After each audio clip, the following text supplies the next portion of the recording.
Hey everybody, welcome to GT Live. My name is Brandon Jones. Today our game is Forza Horizon 2, the Fast and Furious update being played by Mr. Daniel Bloodworth over there. Today our giveaway is Unmechanical Extended, which is a pretty awesome Metroid-ish independent game. We're going to be giving away 3 codes for people with the best questions we're going to be answering at the end of the show. And last but not least, our guest is Mr. Jeff Keighley. What's happening, Joe? Who's joining us for the first time on the GT Live stage. And apparently this is the new home to the bonus round as well. Yes, so we're going to be recording bonus round here tomorrow on the same stage. That's right. Well, that's very exciting. No, it's cool to see this whole setup, and yeah, I'd love to see you guys doing this live stuff, and fun to be here for the full hour of video game goodness. Yeah, man. Well, it's fun to interview you. It's fun to put you. A lot of people. I was seeing a lot of people in the comments. Yeah, that were mentioning that they're like, hey, Keighley in the interview chair. Yes, I know. Yeah, exactly. I'm usually asking questions, but no, it's fun to be here live and hang out, talk about games, and yeah, it's a good time of year. It's good stuff starting to come out, and E3 is 2 months away. So yeah, let's chat. So is that intentional? Do you like to be on the other side of the interview? Do you like to be the one probing the questions? Yeah, as opposed to I answers? mean, it's I don't know. It probably goes back to the early days when I started out as a journalist, where it's better to you're never supposed to insert yourself into the story. It's sort of like it's better to profile the other people and sort of disappear a little bit. So yeah, I tend to, I don't know. Like I used to write a lot more kind of editorials and sort of do more of my own voice, and now yeah, I've sort of disappeared more behind the scenes doing a lot of stuff. But yeah, it's fun to talk about games, and honestly, like it's cool to have this live studio now that we can do this, right? Oh yeah, and for it's sure. like bonus round we'll do, but then we'll tape it. And then, it's like 4 weeks of sort of the same set. And, often people will say on the forums, like, why are they talking about this? Because last week, something got announced. And I love the immediacy of doing this all live with everyone very attentively playing games over there. So unfortunately, Or watching us. Are you watching us or are you playing a game? I'm playing the game. Okay. yeah, Blood's a professional. He's going to stay laser focused. So you can see we got Forza going behind us. We'll talk about the game in just a second. So you were talking about not making yourself part of the story. Is that why you started the Game Awards to really stay on the periphery of Well, games? I think, yeah. I mean, Game Awards was. It was partially me wanting to keep that going because I think I think it's an important thing to have like a big end of the year awards ceremony. As Definitely. Having worked with me at Spike and GT for many years, we did video game awards there for a long time, and there was a lot of great things about it and a lot of things that people didn't like about it. So last year was my shot to sort of do it on my own and take some of my own kind of personal risk to say like I think we can do this as a community, build a great show, and it was. People like GameTrailers, IGN, GameSpot, Twitch, YouTube, all the people that supported it. The distribution side really helped out, and then also the publishers like really wanted to make a great video game awards show. And I would talk to people after the VGAs in previous years, and they'd always say to me, it's like this is really important that we get this done right. And when I think it became clear that maybe we weren't going to keep doing it at Spike, the industry really rallied behind it. Like I remember having one conversation with Sam Hauser from Rockstar, one of the VGX after party. He's like, no, it's so important that we have like a great award show for our industry that the mainstream pays attention to. And I love the DICE Awards and the GDC Awards and BAFTA, but those are sort of shows that are built for the people in the audience. And you get a couple thousand people watching on Twitch, but Game Awards now, we had millions of people that watched it, and they tune in for a lot of the news, and is this game going to be revealed? What's going to happen there? But we also it's a great opportunity to like recognize amazing developers and amazing people in the industry. So yeah, it was really exciting to have it be a success last year, and now we're going to have a whole year to kind of build it and make it even better. So you mentioned you get a whole year. Was it kind of a last minute thing? Were you kind of scrambling at the last minute to get? Well, sure. It was it was scary because I think. It became clear that we weren't going to do something at Spike around it for a variety of reasons. And yeah, I sort of had to debate, well, do I want to do this? What does it look like? Are the publishers going to support it? And so there was a lot of, kind of last summer, a lot of soul searching about like, do we do this? What does it look like? Talking to like everyone across the industry, and I put together a great advisory board of like all the leaders of really consoles. Great advisory board. Yeah, a lot of good people on that team. Yes, yeah, they all said yes, which was nice. So they all supported me, and when I sort of had their backing, I'm like, hey, we have the whole industry behind this. Let's take a risk. But yeah, it was really, that show was put together in probably about 2-3 months. That's nuts. And typically VGAs, in the past, it was sort of E3 would happen, and like 2 or 3 weeks later, like we're out talking to people about what we're gonna do. So yeah, this year it's been nice to sort of like know the fans are on our side, and said like this was a great show, and it had its issues, had its problems, But I think people saw that the soul of it was in the right place. And, it's also the award show genre people generally don't like. So it's like, it's rare people are like, that Oscars was amazing. Like, those guys nailed it. And it's like, the Grammys were the best Grammys ever. It's like people normally say, you suffer through them. So to do an award show that people actually didn't mind was sort of a nice feeling, because I think people that work in the award show business, it's very hard to please the audience at home.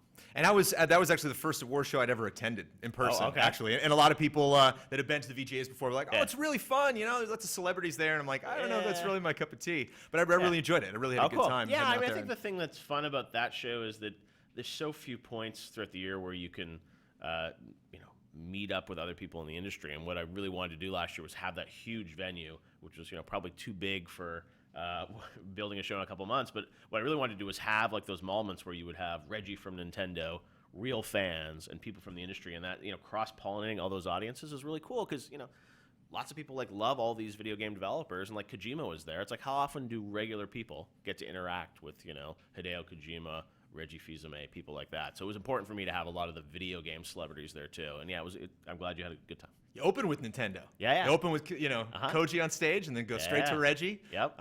Was that intentional? Did you know? I mean, Zelda was the big. Yeah, I mean, we knew. We had conversations with everyone across the industry about what they wanted to show at the show, and since everyone was on the advisory board, there were everyone sort of had an idea. And Nintendo, I mean, they had talked about doing a bunch of things with us. They weren't quite sure what they were going to do. It became clear that I was the one that really pushed to do something musical with Mr. Kondo, which I thought would be really kind of cool and special, and they responded to that and liked that idea. The Imagine Dragons thing came in, I don't know, only 2 or 3 weeks before the show. Wow. That was going to happen. And yeah, Zelda, we knew that. I think I was always pushing, obviously, for Zelda, because that would be an amazing moment. That's the big game everyone wanted to see more of. It was many years in the past I've asked for Zelda games, and they don't come through. But yeah, it was really amazing how it came together. And then I heard only a couple weeks before the show that Mr. Enuma was considering doing something around Zelda. And initially it sounded to me more like he was gonna maybe sort of show a little bit more of the scene from E3, that short little piece, and show that was real. So I was like, oh, that could be kind of cool. But you don't quite know what you're gonna get.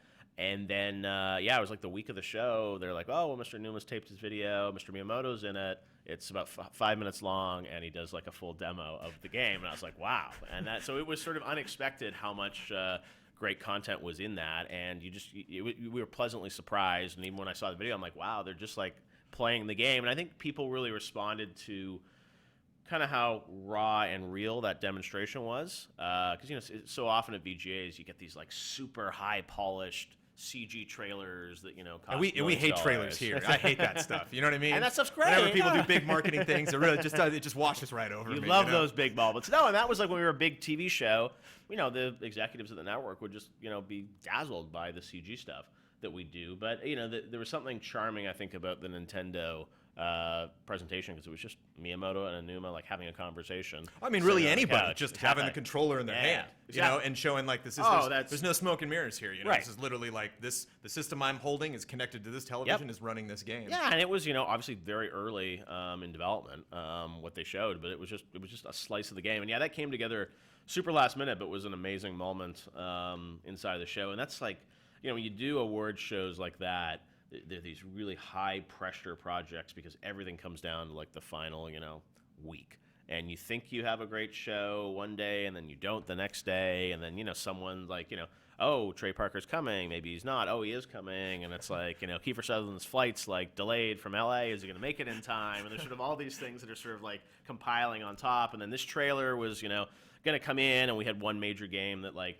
dropped out last 3 or 4 days before the show, which was like just they didn't want to show it for a variety of reasons, so like that got canceled. And it's like all that stuff happens in this pressure cooker environment, and you don't really know if it's going to come together until probably like a day or two before the show. And I remember even the night before, there were things I'm like, is this really going to happen? And then last year was just this magical alchemy where sort of everything aligned, and like the right talent came in, we got really cool games. It felt like everything came together, and it was, obviously it was really important for me that it worked, because it was sort of my ass was on the line last year, and I'm just really grateful that it all came together like that. But now, for the next year, you always have the challenge of how do you top yourself? How do you make it different? Because there were a lot of special moments in that show, which, like whenever I watch the Koji Kondo Imagine Dragons performance, I'm just like, it just like blows me away every time I see it. I'm like, I'm so proud of what that is. I don't know how we're going to be able to top it, but we're going to try, Jones. So Game Awards 2015 confirmed? Yeah, definitely. Yeah, we're going to do it again this year. Be in December. We'll start talking more about it, I think. I would think probably in the next, probably 6 to 8 weeks and leading into E3 a little bit about what we're going to do. But yeah, it's going to be back, and, we're not going to reinvent the wheel. Like, I really liked what we did last year. We're going to have more time. Obviously have a lot of great game reveals. My hope is we're going to have the awards be a little bit more of a focus. I think we probably had too many games last year that we showed off, and I'd rather have, like, even now we have 3 or 4 big games already locked in that I'm really excited about.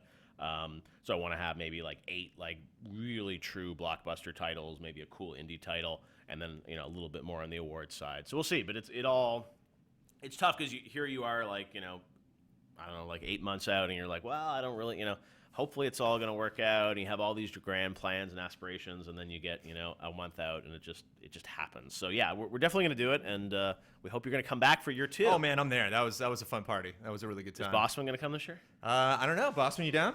I didn't get an invite. That's besides the point, Kyle.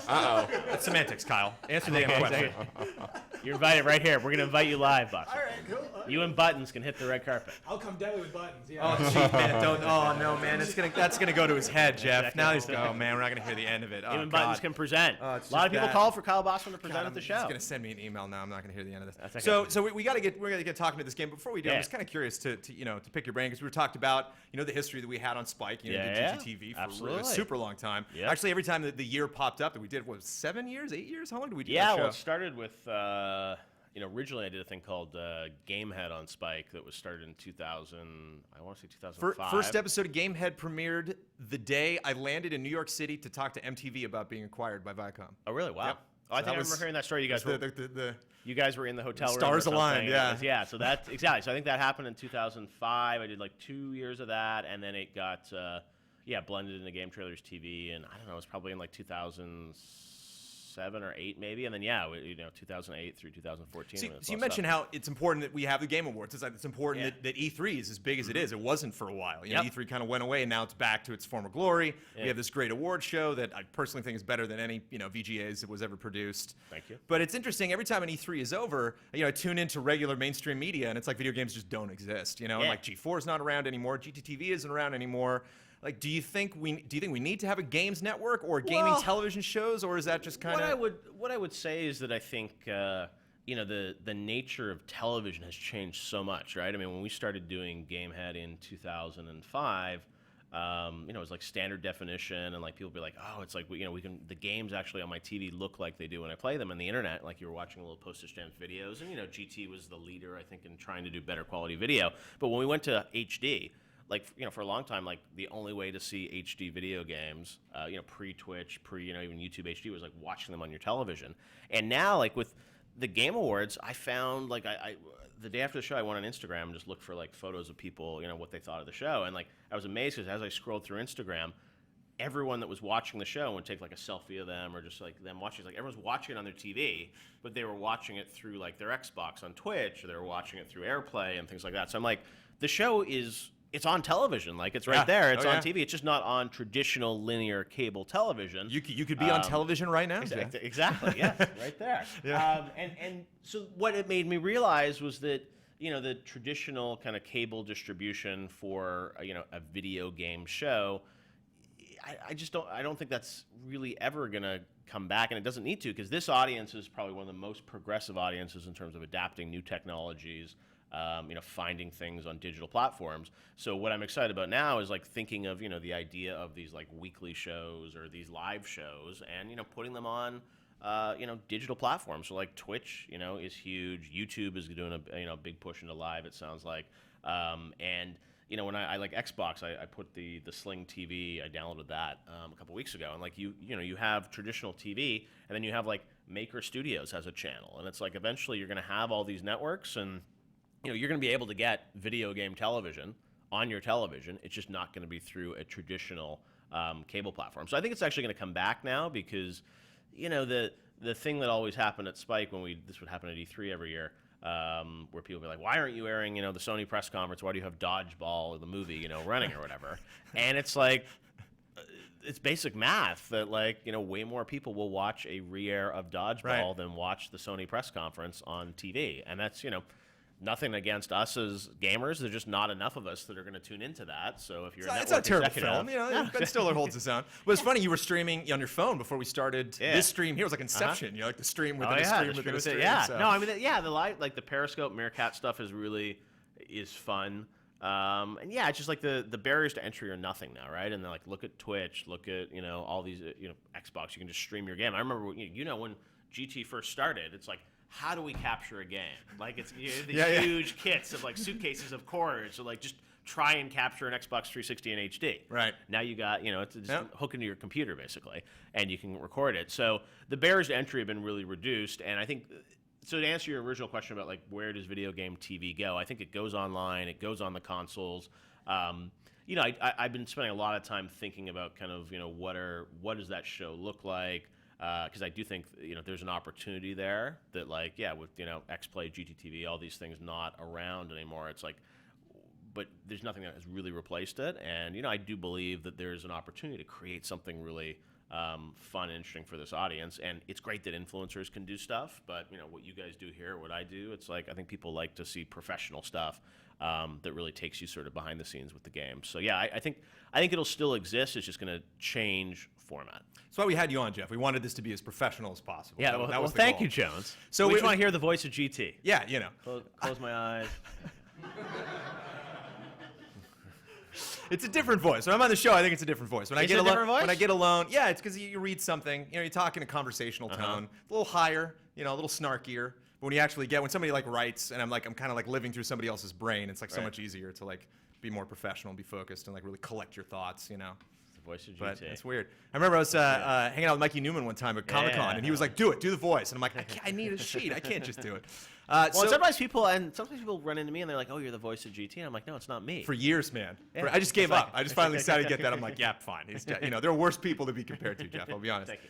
So we got, behind you we got Forza Horizon 2, the Fast and Furious, which launched yesterday. When did this launch, Blood? Friday or last Friday. Yeah, I think it was last week. Yeah. So free for now. Yeah. I think it is paid in a week or two, but you can get it free for now. So what do we got here, Blood? So I think the car's going off road. So we got the cars. Obviously, they're really playing two cars. I mean, if you really dig deep into the trailers, you can see more cars. But for a lot of the TV spots, so we had this car here. But I saw that the black car you went earlier was the one I see mostly in a lot of the trailers. Right. Yeah, so it's a starter car, and so it looks like the whole thing with this, which I mean I kind of consider it a demo from the way it seems. It's it's introducing you to everything about Forza Horizon 2. I did a barn find just a minute ago, which is where I got this Roadrunner, and then before that I did one of a showcase event where I was racing a military attack chopper. And I was in a Jeep. I don't know how I won that race. I'm pretty sure there's some rubber banding in my favor on that one. But military attack chopper seems like a Furious 7 kind of thing. Have you seen the movie yet? I haven't. No, the premiere's actually tonight. Oh, that's right. Yeah. I was gonna go check it out. But I'm here.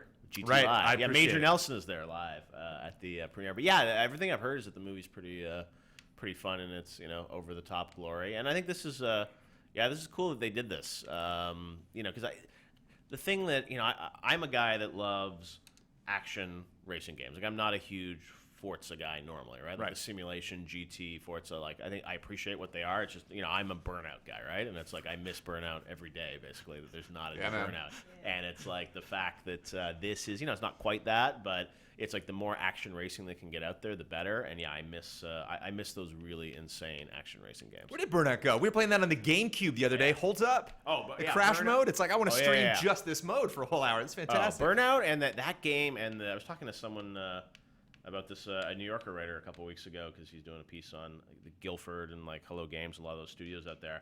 And there's something magical about Criterion and the way Burnout and Black and just how they felt, because Burnout, those moments where you're I should be crashing right now, but somehow I'm going in between traffic. Like, you felt like a real badass. And yeah, I mean, like, action racing now, it's like you get it in, you know, the GTAs sort of and things like that. But yeah, I miss Burnout. And, you know, there's Criterion. I think that EA showed a thing last year that they were working on, which felt like this sort of big action adventure game, which had racing in it, but I think it had like paragliding and shit like that. Racing actually turned out to be my favorite thing to do in Grand Theft Auto Online. Yeah, exactly, right. Because it was so carefree, you know. Because like, you know, when anything I would do that I would expend bullets, I'd have to buy those bullets back. But it's just like getting in a race was so easy, and the races, they actually, once they added the custom mods to Grand Theft Auto Online, the races you could do were pretty crazy. They'd add ramps off of freeways and stuff. Yeah, so that's where action racing has gone. But no, this is, I mean, it's cool that they, you know, I'm a big fan of something like this just coming out for free, right? And the fact that like there's just such a lack of content, I feel like, on some of the consoles. Like, I go to Steam, and there's like, you know, every week I'm like, I didn't know all these games came out. You go to Xbox or PlayStation, it's like maybe there's 1 or 2 new things a week or whatever. Yeah. But something like this is a free download is, yeah, it looks kind of fun. I haven't played it yet. It seems like a win for both parties. You know, it brings relevance back to Forza Horizon 2, which performed pretty well. You know, sales were good, reviews were good, but it is not something that's necessarily on everybody's radar like this week. No, it's a great timing for the movie, which is going to be huge. As you said, like it's a pretty solid racing game that they're basing on. So, like, you know, in the past, these, you know, licensed games would come from, you know, Activision's Value division or something. It just wouldn't be a good game. You're starting with a pretty good base with this. So, yeah, it's cool.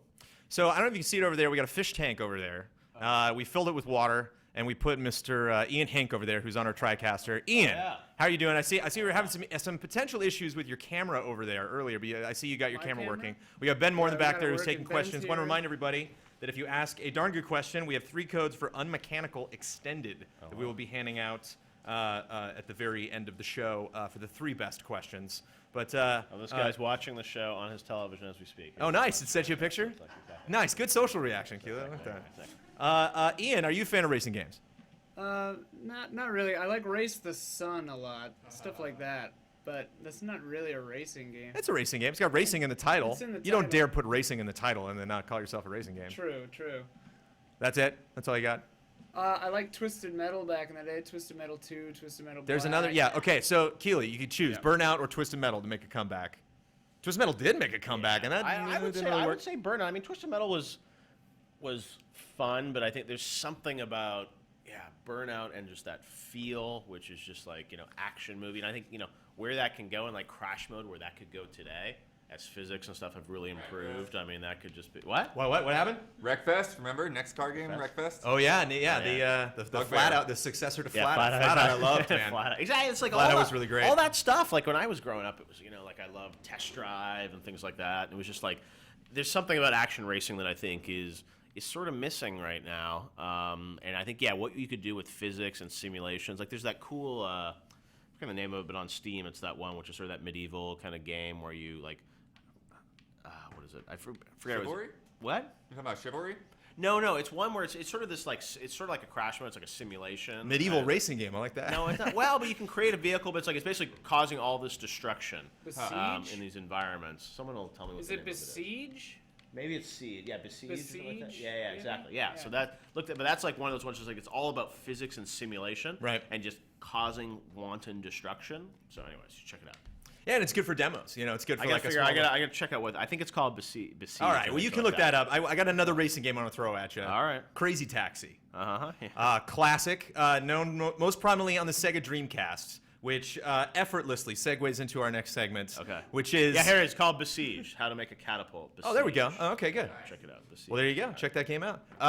So we do a segment. A wild Bradley Ellis appears to help us with this segment. Okay. We do a segment that we call Number 11, Jeff, which is our tribute to the poor game that did not make our top 10 countdown for the week. Coveted GT top 10 list. Coveted now.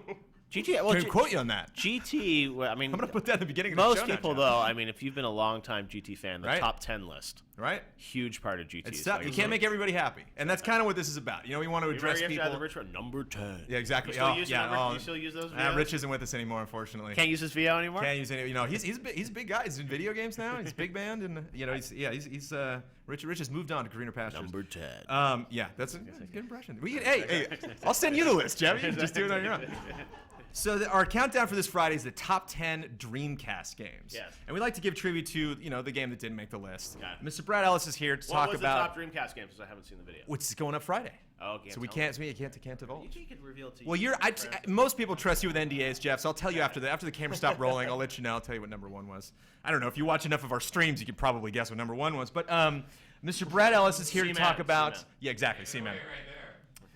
Number 11, Jet Grind Radio. Jet Grind Radio. Special little game, really cool, unique feel to it. So it's pretty much a cell-shaded Dreamcast game, kind of like a mix between Tony Hawk and, do you remember that game, Mark Echo? Oh, yeah. Under Pressure. It's kind of like that. Skate around like a Tokyo, called Tokyo 2, T-O. Skate around, spraying graffiti, fighting against other gangs while also being chased from the cops. And it just has a really great vibe that really is like when I think of a Dreamcast game, I think of like a game with that kind of vibe to it. So what encompasses a Dreamcast game? Is it really the controls that kind of gelled? Not the what was controls the thing on in the that. middle? What do they call it in the middle? The Oh, little the, memory card VMU. screen thing? Yeah, the VMU, yeah. Was there like some wicked VMU support? No, nothing really in that, but it's a really simple game. It has some problems to it. That's probably why I didn't make our top 10, but I still think it's a really fun game. And there was a sequel to Jet Grind, right? Yeah, Jet Set Grind Future, I think it was called. I Okay. think it was on Xbox. So why don't we get a third one? Why do you think? Probably not enough people What do you played think it the or series? liked it. It was just super niche. Yeah, I think it was a really niche series, but I wish more people play it. It's really fun. Did it only live on the Dreamcast? Are you a fan of this game, Jeff? Did you ever Yeah, give this a yeah. try? I mean, that was a game that, you know, I think the art style just like really was like, it was fresh and different. It sort of reminded you of, you know, like Dreamcast actually, I mean, you know, why people love it is that there were a lot of like really just cool artistic games that were coming out in the Dreamcast era. And yeah, I did like that game. I mean, it was, you know, when I saw Sunset Overdrive from Insomniac, it reminded me a lot, inspired sort of by some of the mechanics of that game and the rails and things like that and the art style. But yeah, I would know it was a respected game back in the day. People liked it. I mean, Dreamcast was, you know, a top 10 list of Dreamcast games is tough because, I mean, Dreamcast had a lot of really cool stuff for a platform that, you know, only really survived maybe 3 years. I mean, it was around longer, but I mean, games were like, it had a great like year 1, year 2, and then after that, it was pretty much over. We are pissing people off, man. Rickham Robo's not happy. Why not? Wolf Fox isn't happy. Oh, they're not happy that Jet Grind didn't make the. I fought for it. Didn't make the cut. I tried. Sorry. Machine and Souls doing a shout out to Space Channel 5. Of course, we talked about Seaman earlier. But yeah, I mean, I was a big fan of SSX. I'm actually kind of ashamed that I never gave this a try. I think you would have liked it, yeah. But there's just something about, I don't know, there's just something about like landing correctly. Like, did it have, was it easier to control in Tony Hawk? Because that was why I didn't play a lot of Tony Hawk, because I just couldn't. No, Jet Grind compared to Tony Hawk. Absolutely not. Because I could not land at Tony Hawk. Like the board was always going the wrong way. So it was a little more lenient, you know, because you're on rollerblades, right? Yeah, well, I was playing it today, and it felt like it was actually pretty hard to control. It took me a while to get used to that game. I was like, ugh, this doesn't feel as good as I remember it, but still really a special game to me. So are you upset? See, the thing is, I gotta be honest. This is the 4th episode of GT Live, and these number 11s. I'm not getting the anger. You know, I'm not getting the frustration. There's so many good games. I mean, look at on this Dreamcast. chat, man. People are losing their mind in chat right now. That Jet Grind Radio. We talked about what this. 10 games could possibly. We be talked better than about this game. for a long time, though. People did get really mad, but I think the dust has just kind of settled on, like, especially with Huber in there. You know how he gets, but I think we're all okay with it now. I'm a little bummed on it, but not A little too hard. bummed. I was more bummed during it, but I've calmed down from it. So you're okay with the other games we gave? There's still so 10. many good games. There's still 10 really good games. Dreamcast games. So anything else before we move on to the next segment that you want to talk about? Just with Jet Grind, do you think is there other franchises that have that style? So it's interesting that you have What else is? you know, franchises now that you know can still pull off that style, even though you know obviously we're like 2 generations. Yeah, past. no, exactly. That's sort of, I don't know how it was sort of cell shaded, but had sort of a graffiti sort of vibe to it. And yeah, no, I think, you know, there were a lot of Dreamcast games that experimented with different art styles. And yeah, there've obviously been, you know, big sort of cell shaded games. I mean, certainly, you know, Borderlands is, you know, that had a change in art direction, but then it moved more sort of cell shaded, which is a signature of that series, right? That's probably the most popular sort of franchise that has a look, you know, kind of like that. But yeah, I mean, there was a time where there were more cell shaded games. And I think, you know, I miss some of those, you know, just like different art styles, right? That's where, like, I think the indie scene, there's a lot of really cool games that experiment with art styles in the indie scene more than sort of mainstream games. That's why, like, you know, an indie game often you look at it, it's like, well, that just looks like beautiful. Like, I've never seen anything like that, right? And the art direction is insane. And that's why I think the Jet Set, Jet Grind, like that had a style which was really sort of unique to itself. And you look at like Platinum Games was a long time known for like really stylized stuff, right? Like whatever PG would do would just be sort of like whether it's Beautiful Joe or something else, just would be like radically different each game they did. But a lot of studios it's like looks the same, right? It's like oh, it's another first-person shooter on the Unreal Engine. It's sort of you know what to expect. So yeah, I'm a big fan of when people experiment with art style, and Jet Grind certainly did. So hopefully we don't have people being too upset by the picks that we've done. You can change it. It's not too late. Video hasn't posted yet. It's too late. Well, We pick the list, man. get upset. We pick it on Monday. There's no looking back, man. So we are GameTrailers.com, and of course we have trailers. And I got a trailer that I want to show you guys. Man, Call of Duty, they like to make good trailers, don't they? They really. I mean, there's no. Some trailers are better than others, but they never do not spend a ton of money on their trailers. And they came out with a trailer this week that just blows my mind, man. So this is the Call of Duty Advanced Warfare Exo Zombies Infection Part 2 trailer. This is the part 2 of the zombies, the Exo Zombies mode. That is not only so you'd think that the Exo Zombies would just be the expansion. It's within the expansion that's coming to Call of Duty. Yeah, that's what with Malkovich and right. Yeah. How did they get Malkovich for this, man? It's just nuts. So we like for you guys to check out a badass trailer, and here it is: Call of Duty Advanced Warfare Exo Zombies Infection trailer. Check it out.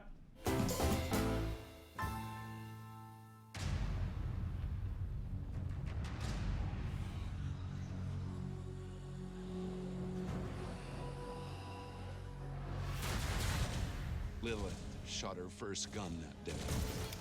It's jammed. Heads up.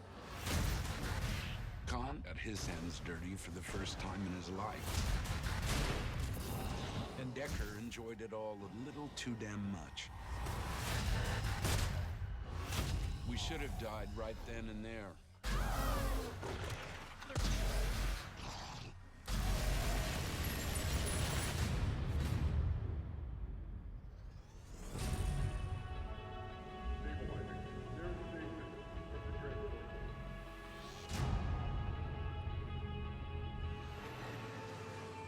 We were lucky. Hello, welcome to Burger Town. But our luck was running out. Finally, got the good gear.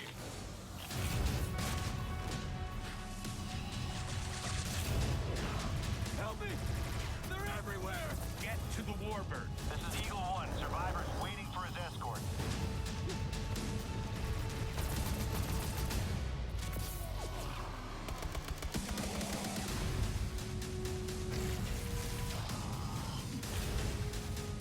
Let's move it.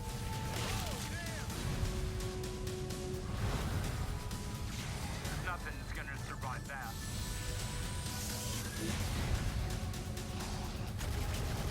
Stay clear of the acid pools.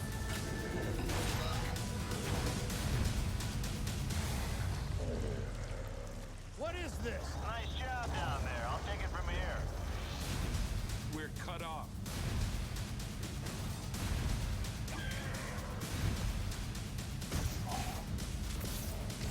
What the hell happened here? Looks to me like Atlas happened. They excel at fucking shit up. That's Goliath-class armor. Oh, man. That can't be good.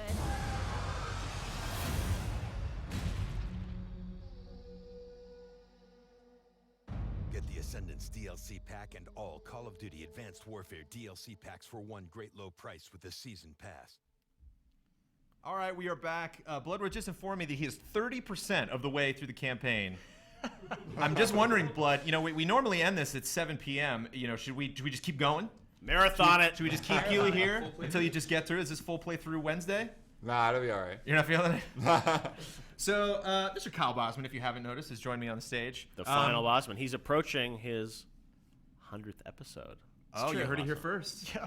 Keely's got the news, man. I count. Keely's breaking headlines left and right. There it is. You're at 95 now? Yeah, next week will be 95. Remember when that all started back for the PlayStation PS4 reveal? Oh, yeah. Bosman did his first ever. I don't know if it was even called Final. It was Final Bosman, I think, because you had the. No, it was just called Do's and Don'ts. Do's and Don'ts. That's Yeah. right.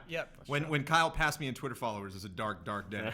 I looked at myself long and hard in the That mirror. was what, two years ago? Yeah, right? I don't think everybody knows that. That was just Keely came into the room and said, "Hey, we need this PlayStation event is coming up. It's going to be huge. We need videos. Yeah. And that was one of the. So you have Jeff Keighley to thank for everything, No, Kyle? Yes. Yes, I do. Well, I'm Well, so glad for getting I said the we two should, of I you think back I said together. we should do a do's and don'ts. And I asked if anyone wanted to do it, and then Kyle was like, "Oh, I have some ideas or whatever." And it's like, Yeah. "Here are a bunch of things." So I was like, I think I said, "Well, why don't you just do this?" Yeah. And then it was. I think was it your first time on camera or one of the first? Oh right? yeah, it was my first video on GameTrailers. Yeah. And you wore a suit for that first one. Yeah. Are you upset you wore a suit? No, not at all. Oh, you like that? Yeah, that was a good call. No, that was fun. No, yeah, that's what when we saw it because it was like I think everyone in the office was like didn't really know what was Kyle gonna do. Could he pull it off? And when we saw it, it's like this is like incredible. And then it was a great year because then he did for Xbox, he did for E3, and like it just and then it ultimately became Final Boss. And I think it was almost immediately after that you did another one, right? Because then you did a reaction one. Did a I think, reaction to it. one. Exactly, Yeah.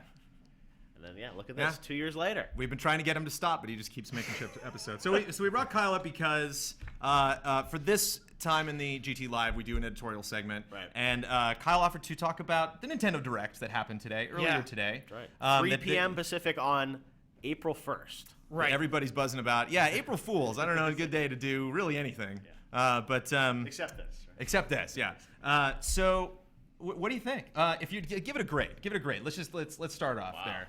So it's tough. It's like a Forza Horizon Fast and Furious thing, in that this was free. They didn't have to do this, right? So it's hard to give them a grade. Although they talked about a lot of stuff that wasn't free, Kyle. If you consider the best Nintendo Direct an A+, this is a C. Ooh. Yeah, so the official title of this editorial And what is the best segment Nintendo Direct? The Good, best the one Bad, was- and the Amiibo. It was January 2 years ago. It was very good, and like lots of announcements. Oh, that's right. that Yeah, blew it because up. they had like Smash stuff and like Yeah, that was the best. That was was after I A+. think Reggie did the Cranky Kong thing at VGX, and then I was like, it's like disappointed. And then the Direct came out. I think it might have even been like late December or something. Can we talk about that now that we have you here? Yeah. When did you learn it's going to be Cranky Kong? Well, there were a lot of conversations in the days leading in about what was going to happen, and then that it leaked in Europe about the Cranky Kong thing. Yeah. And, yeah, we were obviously hoping they were going to have more stuff to share as part of that, but that was. I give it to Reggie that he came up, live on stage and like knowing that that's what he had to announce. He was like walking into a firing squad. He like knew what was coming to say. Yeah, That's well, so no, funny. I mean, that was because I think I remember we filmed the thing on GTTV. There was like an episode with Reggie that we had done with him up at the office, and then we teased, "Oh, you're gonna be coming to VGX this year." He's like, "Oh, we got great news for the fans or whatever," and then it sort of perpetuated a lot of hype around it. And yeah, I was not happy about how that all played out. But hey, to Nintendo's credit, then they came back last year in a big way. Huge, right? And did some great stuff. And that's like sometimes it's tough when knowing and working with a lot of these companies. It's like it's tough because sometimes it's like the news is the news. That's all you have, and it's like this Nintendo Direct. It's like that's the package of news that they had right now to share, and everything can't be an A+. And it is news. I mean, like today Nintendo came out and told us everything we didn't know. All of this was stuff that we didn't know before. So it's fun to grade. Right. It's funny that we have such high expectations, but we count on you for that, Kyle. So, Yeah. So what was good? What was bad? And what was Amiibo? Okay, so the good stuff. Let's start off with the good. That A+ Direct announced Shin Megami Tensei versus Cross Fire Emblem. And then we heard nothing for 2 years. And today we saw it. Oh my God. And it's huge. What's funny is we watched this whole trailer. I guess this is a part of the fun of like watching it live. We didn't know what it was until the end. And then they said, well, we announced it a long time ago. That was Shin Megami Tensei Cross Fire Emblem. And we're like, wait, what? That's what that was? It's crazy. It's a legit RPG. It's like high budget. It's very interesting looking. Damiani said it was a little too sexualized, so maybe it's a little crazy on that end. But it's hard to get Damiani to say that. So you're overboard if Damiani's saying that about your game. You've gone overboard. Do you think saving the title for the end was a good idea? Yes, absolutely. That's part of the fun of watching a live thing. It's just like we're all watching this for the first time. This game has been in secrecy for 2 years, barely ever spoken. Theatrics of it. Yeah, and so that was cool. That was the good. The bad. Yes. Nintendo's doing some crazy DLC stuff. The crazy like microtransactions. So there's a game called Pokemon Rumble World. Pokemon Rumble, by the way, is the worst game with Pokemon in the title. It's very bad. It is mash one button to win. So they announced like, hey, in our popular Pokemon Rumble series, we got a new game coming, and this one has microtransactions. Like it's like the worst kind. It's the Candy Crush kind, where you get like a certain amount of attempts, and then you can buy more attempts with more crystals. It is that. And so that's just bad. That's like, don't even announce it. Just put it out, but like, don't pretend this is an announcement. So that was very frustrating. There's a VIP room on your 3DS, you know, like the Miiverse, you know, like when people walk in, you can now get a VIP room. You pay $5 for that VIP room. And what can you do in the VIP room? You can store your friends in there. So let's say I street pass with Jeff today. Like after a month, you're gonna like get way up there. I'll never see your amiibo. You're always see me again. Yeah. So now I can like store you in my VIP room up to 100 people, and then I'll never lose track of you. Right. $5. I wonder if someone $5 for that. I wonder if you were to do that, and then the next time you street pass Jeff finds out that he's your VIP. I wonder if wouldn't that you feel actually special? say that. Yeah. You know, it's like, hey, one of your 100, Kyle. you're VIP. Yeah, one of your 100. Yeah. You can also keep track of birthdays. I should say that. So Okay. for the $5, Very, very important. You can also keep track of birthdays. Well worth it. Will you be purchasing that? No. That I refuse to purchase. Okay. Really? Yeah. Not gonna get your $5 Some things I in draw eShop. a line on. Yeah. I'll draw. They'll get plenty of money from me. Other things. Let's talk about the amiibo. Yeah. The Lots of- yarn Yoshi looks so. It's like a little plushie, right? So that's my highlight. Yeah, it is. It's like a little like Beanie Baby, like actual out of yarn, and it's got an amiibo in the butt. Yeah. So like it's just the same. You just also put it on your gamepad. Yeah. But it's a it's 4 a times. plushie. You have to hit it 4 times. Yeah, this is the process. Yeah, it looked amazing. No, I think some of the amiibo they showed, the like the Dr. Mario. I mean, it's just like they're doing some cute stuff. Yeah, exactly. And actually, one of the things you can do with Amiibo now that is actually a kind of cool thing is you get to like preview Nintendo games. Basically, you put your Amiibo on the thing. It's a new app. It's called Greatest Bits, which is kind of cool. Yeah. And basically, you put your Amiibo on there, and randomly it selects like a Nintendo or Super Nintendo game for you to play just like 2 minutes of. Oh wow! And it's very cool. And you know, it's just like. I was talking to Huber about it. Like, if you're a 6-year-old, if you just got this Amiibo, you've obviously never played Super Nintendo games. So you put your Amiibo on it, and you get to play Super Mario World. Right. Like, I think that's kind of cool. That's a cool thing to do with Well, Amiibo. especially with the Amiibo, because I feel like, you know, they're really cool collector's items, but right now, I don't know about you guys, but like using them in the game, it was always sort of strange how you use them in Smash. Oh, yeah. And it was like, it didn't make a lot of sense. And now it feels like they're sort of adding more, you know, game around the Amiibo. But did you buy any, or do you use them at all? Bought 0 Amiibo still. Yeah, I don't have any Amiibo either. Yeah, I mean, they're beautiful, but I never saw like if you're a collector, I'm sure they look great on your shelf, but actually, like, you know, that Smash thing where it's like they, you know, power up the character, or you'd Mario Party 10, the mode's a nightmare. You know, yeah, it's so like I the least fun part of the game. I was gonna say because I haven't played Mario. That just came out, right? Mario Party 10, and so that has Amiibo in it too. Yeah. So I mean, here's the one last thing they announced: Amiibo cards. Just like playing cards you can buy with a chip in it, and they got a chip in those. Yeah. The first game that uses Amiibo cards is a game called Animal Crossing. What is it called? Something Home Designer. Happy Home Designer. Animal Crossing Happy Home Designer. The way Bill Trinan advertised this game is, imagine how fun Animal Crossing would be without all the chores. Like, he knows better than that. He knows that Animal Crossing is fun because of the chores. But even that word came out of his mouth.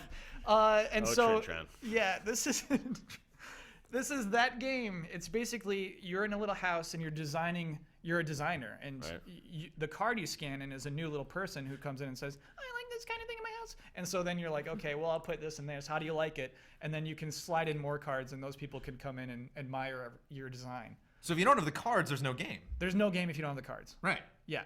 Have they said like what cards are coming with the game? Great. $5 a card. It's kind of important. Yeah. And they just showed like 4, I think, right? Right. But it just had like 4 on screen. It's a cool thing I mean, you don't have to make that $15 commitment if you're just buying like a card, you know? And so like they're showing the flexibility of Amiibo. I wonder if like on the eShop or somewhere you get like little card stands. Or something. They'll have something you can like put them on. Because how do you display that? You don't display. They're just cards. You don't display them. Well, it's like, what's their name? It's like when people used to collect like baseball cards. You put them in like those plastic sheets or Right. something, and like you might have a rare Amiibo card. Oh my god! Well, like what's they're gonna what's have the lady rare that Amiibo helps you in the cards. last Get a latest piece of Animal bubble Crossing? gum with them? Blood. Who's the lady that works in the mayor's house that helps you in Animal Crossing? That's Isabel. Isabel. I said they had an Isabel card, right? Yeah. I'm assuming we're never getting an Isabel Amiibo, right? No, we're gonna get an Isabel Amiibo. Yeah? Count on it. On the Animal Crossing Mario Kart DLC? She is. You can play as Isabel in Mario Kart 8. Oh, okay, at good. the end of this month. Excellent clarification. Thank you, You Blake. guys know all your Isabel trivia. You guys are very up on Isabel. Isabel is one of the greatest. She's one of the greats. Why do you like Absolutely. Isabel so much? Isabel. So the hardest part about Animal Crossing is caring. Yeah. Isabel cares. Yeah. So you're in this world of like nothing matters. You got to do chores all day, and here's this one person who cares deeply about you and your decisions Right. and this town. Oh wow. And so that's what makes her. Do you have a real connection to her? Yeah. They're close. Okay, exactly. Go on. How does that make you feel, Kyle? Exactly. Oh, this is fantastic. I can't wait. Do you to sometimes visit like, when you're down? You just go find Elizabeth. Just go She cares talk to about her. you. Had a bad day at the office. You're like, let me see what Isabel. How is Isabel doing? I had my file deleted of Animal Crossing, Uh-huh. and like I find solace in knowing that Isabel is there taking care of my town without me. Right. Oh wow. Okay. Yeah. All by herself, man. Yeah. Yeah, she's not happy with me right now. 3DS is just stowed away. Now, for the best part of the editorial segment, the part where we ask Kyle to get the hell off the stage. Thank you, Kyle. Kyle, Let's check Boxer, back in with the great to see you. streaming couch one last time. it's fine. What percentage are you at now? Do you know? The last I saw was 36. It looks like the bucket. He's not gonna make it by the challenges- end of the show. The bucket list challenges don't count towards the percentage, so that's a little extra on there. I went back to the starter car for this event. But yeah, it looks like you're just basically running around doing events to unlock all 11 cars. What do you think, Blood? I mean, free is free. You know, it's hard to not to recommend something that's free. But is this something? Because you were a fan of the Forza series. I think you're looking more forward to the next Forza Motorsport than Forza Horizon. Oh no, I'm more in the Horizon camp. I'm completely wrong. So, So, do you think, if I did not force you to play this on GT Live, do you think this is something you would have picked up and checked out? I would have wished I had checked it out. But I've also downloaded that Storm Island DLC that they put out a while back. I haven't touched that thing yet, and that was months ago. So it's really hard for me to actually find time for racing games when I'm not actively working on them. So it's kind of weird. But yeah, I think this is a good introduction to the series. So like I said, I think that's kind of the biggest pull for it to be. So it's weird to me that they will be charging people in a couple of weeks for it, because it feels more along that lines of yeah, this is a good demo, it's a good taste of what Forza Horizon 2 has to offer. So get it now. I mean, I could see people. It's getting good reviews. I hear Vin Diesel said he's expecting to see this film at the Academy Awards. I saw that. Yeah. So I could see people just walking out. Going to see for best visual effects. Going to see right, of course. Going to see it tomorrow and running home and picking up the game. Yeah. Okay, so to wrap things up, hopefully you guys have some good questions. We're going to be giving away 3 codes for Unmechanical Extended, which is a adorable indie game where you're a little robot flying around a Metroidvania style environment. What platform? I believe just Steam, right? Xbox One. Xbox One. Yeah. Okay, cool. I'm getting everything right on GT God Live damn. today. I've clearly Throwing done you my off your research. And Ben Moore was kind enough to talk to chat and pick up some good questions. How are the questions today, Ben? Jeff, I have to say, you're a very popular person. It was very hard stop it, keeping Ben. track of all of the questions. Okay, well, fire away. Yes, I highlighted what I thought were the best ones. Okay. So we'll get right into it. Excellent. Some of these Twitch usernames are hard to pronounce, so Right. forgive me if I slaughter them. I have a question from WolfFox10JC. How do you feel, especially since you've worked so closely with him, about the whole Kojima-Konami mess? Excellent. Yeah, it's just crazy when you read some of the stuff, and all I know is sort of what's been sort of out there reported. I haven't talked to Kojima. I don't think anyone's talked to Kojima. That's part of the problem. I mean, someone said to me yesterday, we just want to see him holding up today's newspaper to prove that he's still out there, because it's like we don't know what happened. But because last time he tweeted was that he put that tweet up heading off. It's like Snake going into the chopper. So yeah, it's sad, right, to see things like someone's name taken off the box of a game and things like that, right? And maybe it's a contract dispute. You never really know. There are 2 sides to every story, as the Halo trailers tell you. But Good plug there. But exactly. But it's just maybe it's a contract dispute. Maybe there's other issues. But the fact that they would be actively trying to erase him, to me, is it's kind of shocking.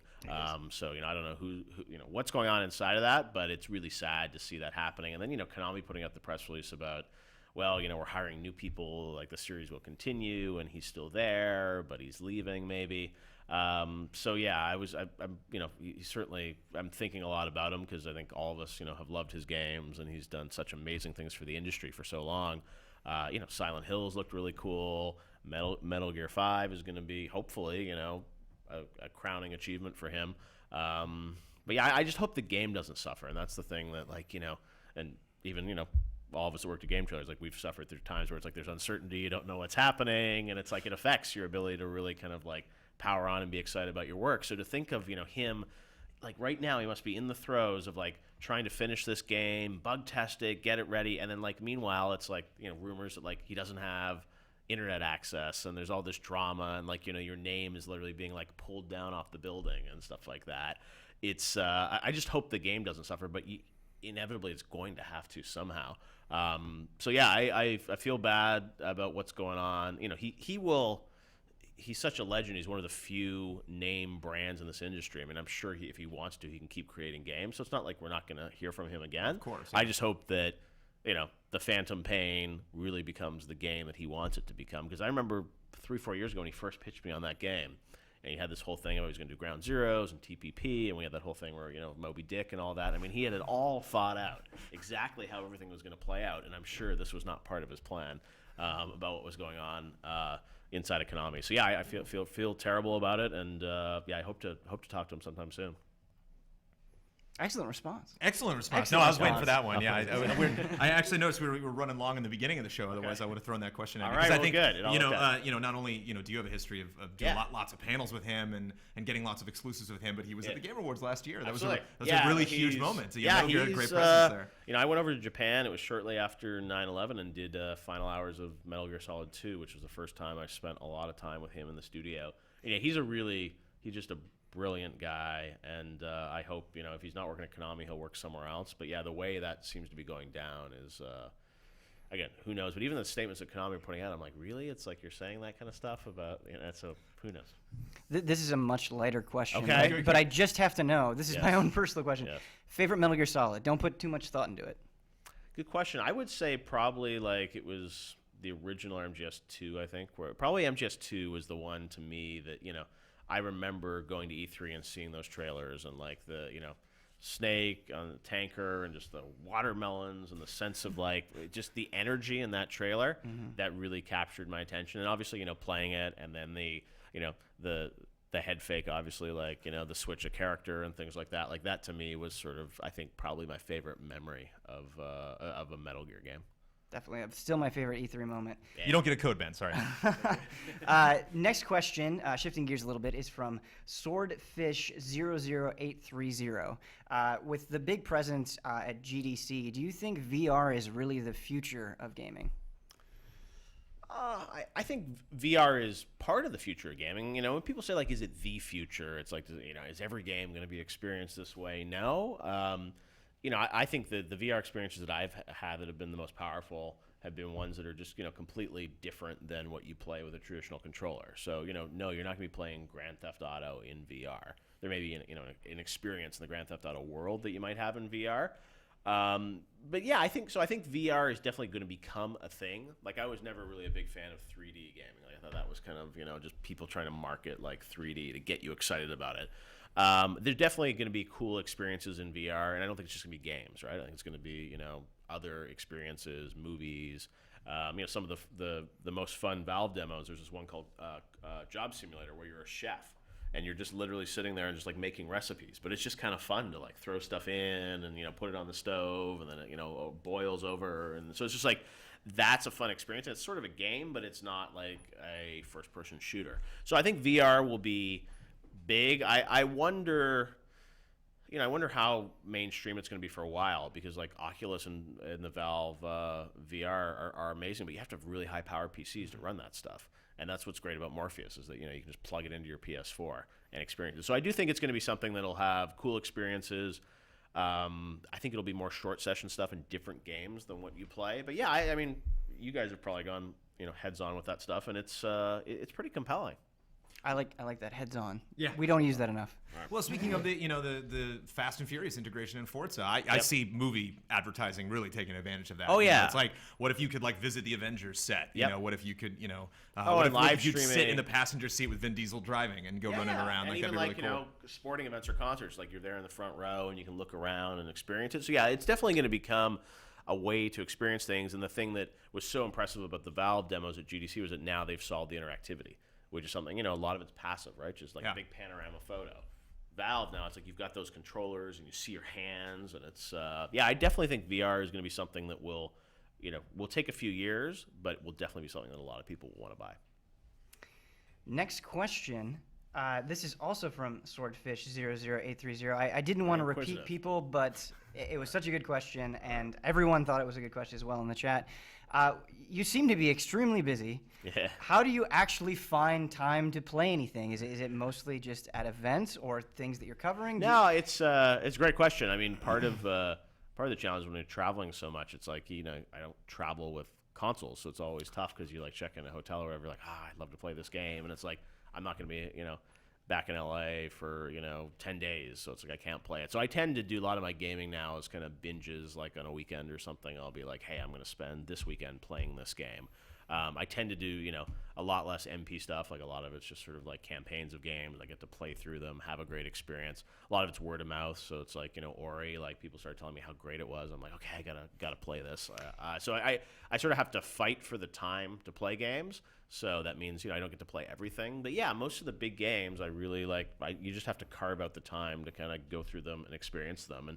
And you guys know, like if you find a great game, somehow you just find the time in your life to be able to do it, even if it means you're up till 3 a.m. or whatever. It's like a great game you just can't put down, and it's like as you're going to bed, you're like, oh man, when I wake up tomorrow, I'm gonna beat that guy, that boss, and I'm gonna like move on. And like you just, you know, to me, when you find that an amazing game, you're just in that zone where it's like everything else in your world just disappears. Like all you think about is like that game, and you know, it's like for me, like when you play like Last of Us or something, it's like all right, it's like I'm just going to keep playing this. And like all of a sudden it's like, oh, it's been like 16 hours, but it's so good. So that's why like a game really has to grab me, right? And I, you know, yeah, because I'm so busy doing so many things, I don't often just sit and suffer through playing games. What was that last game that really grabbed you and you had to binge on? That's a great question. I'm trying to think. I don't think there's been, I mean, Ori started to do that for me. I'm not all the way through that because it gets pretty difficult, but that had some magic to it. That's probably the first game this year. I'm trying to think towards the end of last year what the last game was.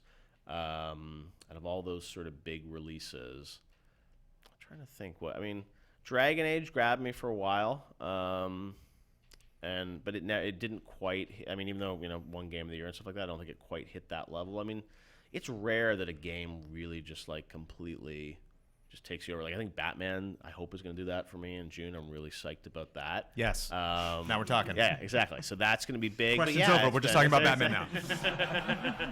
Yeah, I hope. I mean, that's a game that's been they've been strangely kind of quiet about it. So I'll be curious to see what comes. And it just, you know, moved back a couple weeks in June. So we'll see. But yeah, it's you know, it's tough. And you know, the indie stuff I get really excited about often with like cool indie game like Ori, right? That's a game that's like an indie game. So yeah, the big blockbuster games, it's hard to like, you know, like I played through Advanced Warfare and it was good, but it doesn't have that same magic where it's like, you know, Last of Us or Uncharted or GTA. I mean, those Red Dead, right? I mean, those kind of things that just are like seminal game experiences. And yeah, we'll see what the first one is this year. But is there anything for you guys that's been up to that level this year? For me, and I think for most of the GT office, it's been Bloodborne. Bloodborne, yeah. I mean, I have not done the we've Bloodborne just yet. been talking about it Yeah, nonstop. you didn't cut yourself on that one, Ian? Come on. Yeah, no, I really want to dive in. I've been traveling, so I haven't had a chance to jump into it. But yeah, I stayed hands off with all the Souls games, and I'm just hooked, man. Cool. It's nutty. Yeah, I really it's got do. amazing reviews. Such a dynamite exclusive Yeah, for Sony. Oh yeah, It's really absolutely good. cool. You gotta give a third code out. What do we got? Next question. One of them was if you play Bloodborne, but that's already been answered. So this one is from not yet. Tongue I will. Surgery. What do you think about the recent trend, I use this term loosely, of normally games that are multi-platform, like Street Fighter, and now Street Fighter 5 only being on PS4, or Tomb Raider only being on Xbox One. Yeah. Do you think that is a good move or a bad move? What are your general thoughts on it?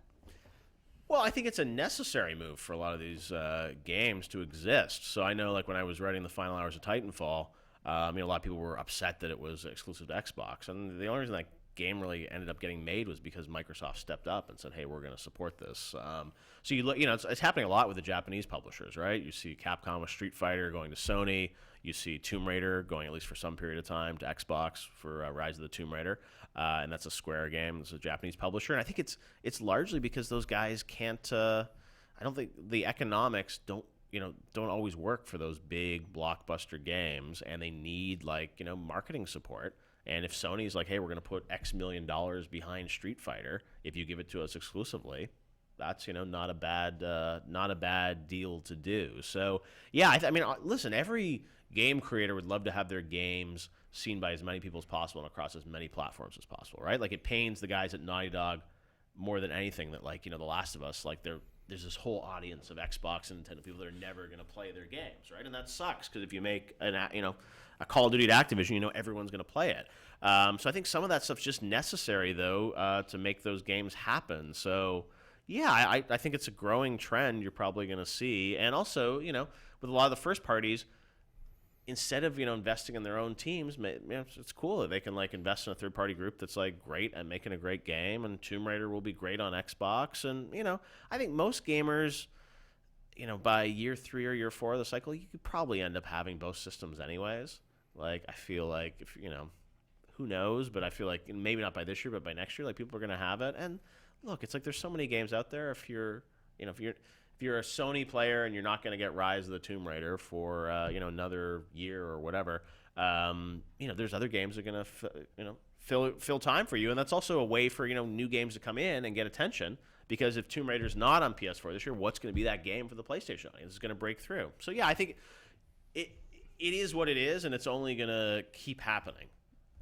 So yeah, I think people just have to sort of realize that that's what's going to happen for some games. And it sucks when a franchise you love is taken away from a platform. Like Titanfall was birthed on Xbox, so PS4 people didn't know what it was or hadn't played it.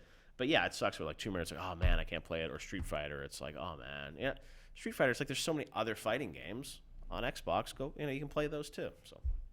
Well, I would love to go to more questions, but we're out of time. What? We're not officially out of time, but that's 7. So you have to go off the air. You are no stranger, 7:01. Jeff, to the marathon live sessions. having done I know, E3 with us. How'd that E3. feel? How was that hour? It goes by pretty That quick. was great, doesn't man. it? Yeah, it's fun to do something live like this. We'll be back tomorrow shooting bonus round, which Yeah. I guess I don't know if it'll go up this weekend or next weekend, but yeah, Be great to have you on before the Game Awards, maybe after E3. Totally, yeah. We're gonna be here live all through E3. I'm gonna try and come by during E3 because we're doing the live stuff downtown again, but I'd love to come by, and I think it's gonna be a crazy good E3 in terms of better than new last year, games. maybe. Oh yeah. No, wow. the number of big games that are gonna be revealed at E3. I mean, I think there's gonna be a lot of cool stuff. I think it's not everything's gonna be shipping this year, but I think it'll be a really good year for some stuff that people have been waiting to see for a while. From a lot of the developers, I think will hopefully be there. So and it's 2 months away, but those 2 months go by so fast, man. yeah. I mean, it's just like when it is April 1st, and I think that's like once you hit April, we know like okay, time to plan everything. 2 months out, and it's it's such an exciting time, and I do think like this year really is going to deliver some great stuff. So before we wrap things up, I just want to talk to you guys real quickly about stuff we're doing this week on Game Trailers. We talked before, we're doing the top 10 Dreamcast games this Friday. Tabletop Adventures. Best this show. week, we'll see the best show we clearly do on Game Trailers. Oh, you're still up here? I'm kidding. This week, Hogger versus Neb. Hogger's enemy. Hogger's Arch nemesis. Arch nemesis. Yeah. Be a huge battle this week if you're a fan of Tabletop Adventures. Mandatory update, of course, will be on Saturday. Bonus round shoots here tomorrow, just like Mr. Keeley said. Hopefully, we'll have a new episode this weekend. The Axiom Verge review will be coming tomorrow, I believe, and we have some. Sorry, what? Hopefully coming tomorrow. Shooting bonus round, we'll see. How are we doing, Ian? How's that Axiom Verge review coming? It'll happen. Yeah, it's It'll coming. happen, Okay. yeah. Ian, you had to do this dumb live show instead of cutting that review. My apologies. Yeah, it's really getting in the way. We got 3 great Just Plates coming up. Speaking of reviews that we would like to have sooner, but won't. Pillars of Eternity. We recorded a great Just Play today. I thought it was a really great conversation. Great to learn more about that game. Review incoming soon, but we got a Just Played episode that you can check out. That game is excellent. I just want to say it again. Also talk to Mr. Ben Moore about City Skylines, which is getting a lot of really great, lot of great talk about City Skylines. So you can check out a Just Played for that coming up. Also with Ben Moore and Elise Willems sat down to chat about Life is Strange episode 2. Of course, GT Time we're recording tomorrow. You can check out tomorrow. And the pop facts, speaking of awesome Metal Gear games, some really interesting, you're talking about Metal Gear Solid 2, some interesting pop facts that we did. Okay. Lots of sexual tension in Metal Gear Solid 2 that I never realized. And that's coming soon? Lots of raunchy stuff happening. We actually did that a couple weeks ago. Okay. This Friday we'll be doing a pop facts on Metal Gear Solid 3. Okay, cool. So we'll be uncovering some interesting factoids about that. Anything you want to plug, Jeff? Anything coming up in the immediate future for you that you want to let fans know about? No. I mean, it's sort of getting ready for E3, doing a lot of big stuff there there that we'll be talking about in the coming weeks. I'm excited about, and yeah, Game Awards at the end of the year, but that's we got some time to come back again, and yeah, bonus round will be hitting every Sunday at noon Pacific, 3 p.m. Eastern on GT. I think we're entering, I don't know, it might be year like 8 or 9 a bonus round or something like that. It's just crazy. 9 years a bonus round? Yeah. Wow. I remember that meeting. Crazy. I remember sitting down with John Slesser when we first came Yeah. onto MTV, and that's when I met you for the first time. We talked about, Yeah. want to do a show. That's amazing. 9 years of bonus round. All right. Get lots of industry peeps. And we're going to hit 10. If Boston can hit 100 episodes, Yeah, right. Last week, we can hit 10 years of bonus we're round. all just striving to catch up with Kyle Blacksmith. I know. This guy's on fire. Jeff, you've done a lot of amazing things in your career, but I mean, Kyle. I mean, come on. I mean, please. Game Awards are cool, but we're proud. We're proud of Bossman. He's and it's, all of you guys. It's cool that for you guys to be here. And it's still fun to do bonus round. I mean, I'm not as involved in GT as I used to be, but yeah, it's great to see what you guys are doing, and the set is so cool, and being able to do all this live stuff. It's great to see what the team has done. So.